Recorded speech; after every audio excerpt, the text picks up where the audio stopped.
send an email to this anonymous group. You could send an email and say, hey, my computer right now is not being used for anything else. Its IP address is yada yada yada, and I give you my permission to use my computer for anything you want for the time being. And that there apparently were some zombie computers that were involved, but people volunteered their computer to participate in the action. And I think as time goes on, some of our laws haven't really kept up with the technology in this respect. And I suspect that an argument could be made that an attack like what was done was there probably are some legal issues with it, but the fact of the matter is, when Gandhi walked to the sea and made salt, he broke British law. There was a law passed by the British occupation that said you must buy your salt from the East India Company and you shall not make your own. Gandhi thumbed his nose at the law, and about 100,000 people followed him to the sea and also made salt. And that pretty much was the end of the British colonial period in India. So that's here again. That's a tough one to say. Nowadays, because in the United States particularly, our media is so heavily controlled. I mean, let's face it. There's 6 corporations that control 99% of the news and opinion that you get on the media. It's very tightly controlled. I mean, we basically have a state-run media at this point, even more so than Nazi Germany had under Goebbels. Our media is more controlled and more centralized than Nazi Germany's.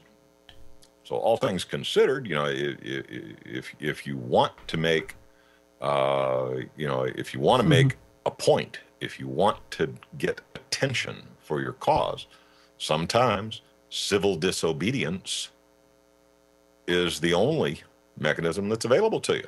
So on this denial of service attack that went on at PayPal and MasterCard and Visa and the Swiss bank that grabbed WikiLeaks accounts, it's probably illegal. The people who participated in that, I suspect, broke some laws. But Gandhi broke laws too. How does history remember Gandhi? Are they right? Are they wrong? I don't know. That's for each person to make up their own mind on. Well, I think as well. Well, I don't know if I mentioned that earlier, but I think they had more effect on the smaller companies. I think Amazon, they didn't have as much of an effect. I think Twitter, supposedly not as much because they're used to having hackers into Twitter all the time, so they're, I think, a little bit better protected. But yeah, the big kicker is they've targeted this guy Assange, okay, and they're pissed off. Our State Department's pissed off, and some of the governments who were embarrassed by this latest release of material, they're embarrassed. They're angry. They want to punish somebody. And this guy Assange has, for at least the last 2 or 3 years, kind of been the face man. He is the front man for WikiLeaks. But what a lot of people seem to forget is that WikiLeaks is a pretty good-sized organization.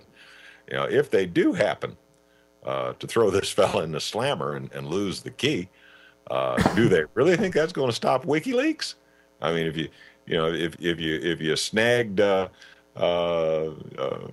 I don't know, any of the face men that present the news. I mean, who's the biggest face man on the news in your area? Suppose they snagged that guy.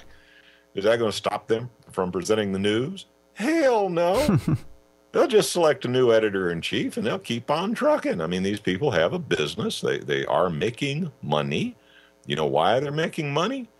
Enough people controversy like what they're doing that individual people are contributing from their own meager resources to keep WikiLeaks alive. WikiLeaks sells no advertising. They're beholden to nobody. all of their funding is from private individuals who send them, $20, $50, $100, whatever they can afford to send them, and they're making money. They're doing quite well. So they put this guy in jail. Okay, frankly, I think it's trumped up charges. I think it's much ado about nothing, but it ain't going to stop WikiLeaks.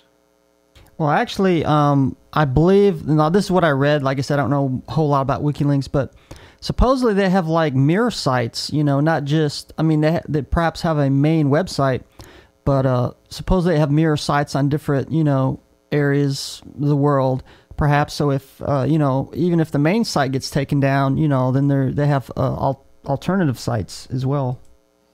Well, yeah, I mean, they're mirrored at like 500 servers around the world at this point. I mean, when the Amazon people decided to kill the WikiLeaks .org domain, they were hosting the .org domain for them. Here again, a lot of small-time independent operators considered that an assault on liberty and decided to mirror the site for them.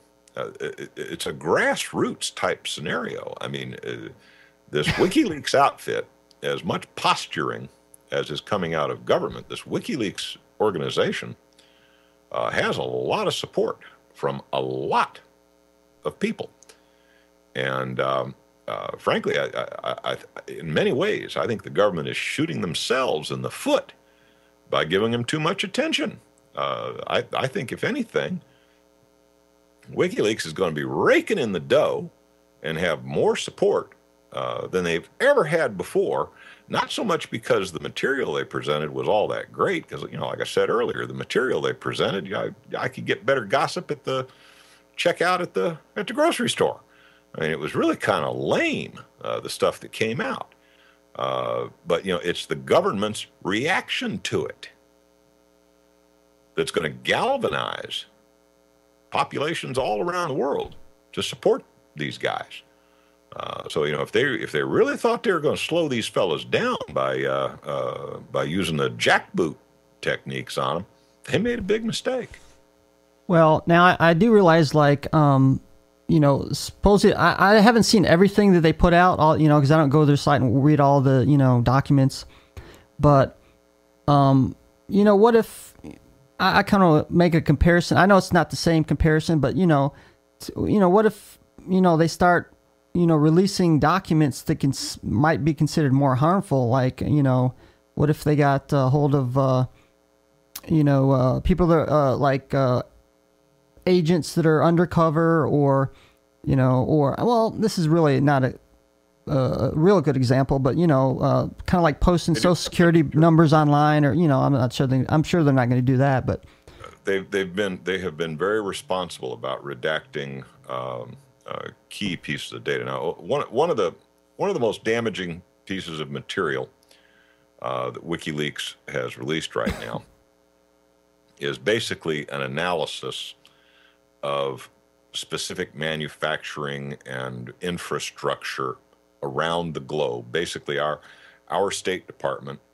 personnel, wherever they are stationed in the world, have been tasked with evaluating their host nation and okay, what are the key infrastructure locations? Where are their main communications hubs? What are their main computer sites? What about transportation? What are the critical locations within that country in terms of infrastructure? And our State Department follows orders very, very well, and compiled very detailed reports on each host nation saying, well, here's where their TV stations are located. Here's where their computer systems are located.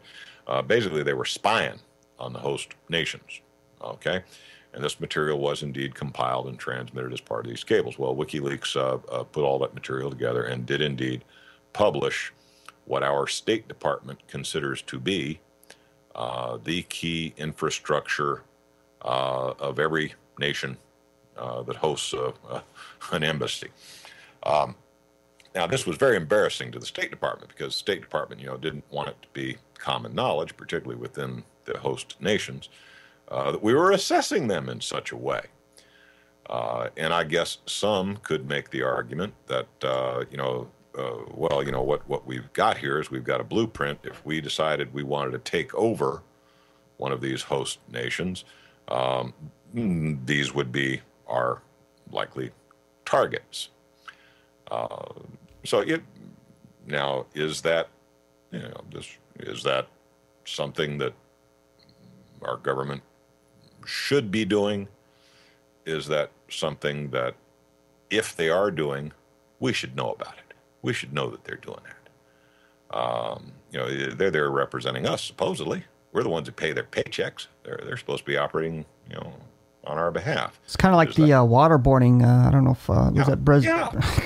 Yeah. I mean, is that how we want the rest of the world to see us, as a nest of spies?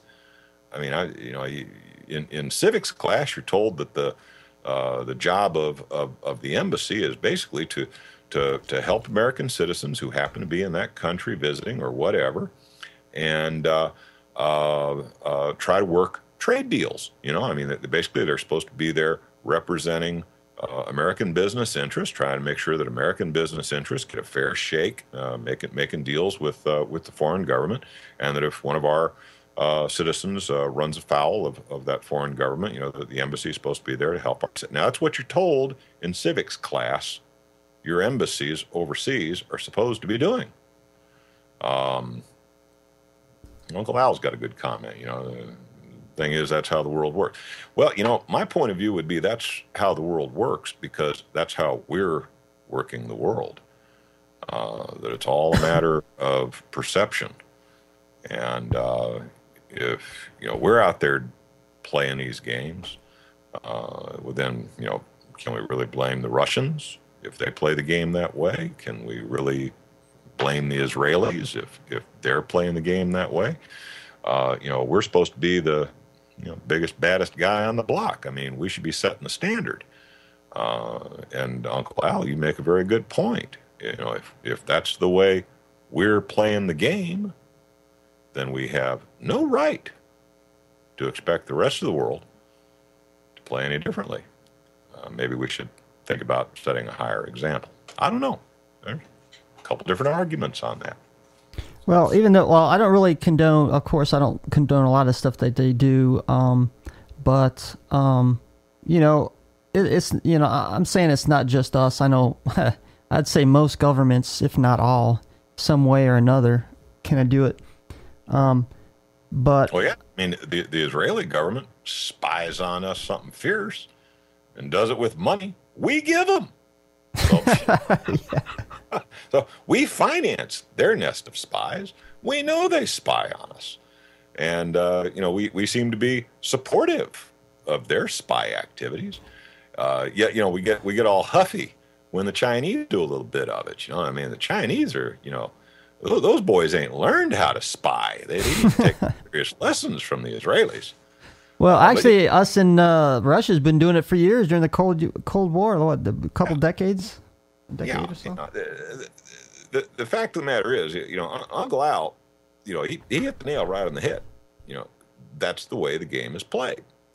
And these people who are doing this stuff, working these dirty deals in the background and doing this stuff, they don't want average Joe Blow American to know, because they know that as a people, that's not how we run. If we ran our day-to-day business activities the way our government runs their business activities, we'd be in jail. Face it. I mean, pretty much. So why should?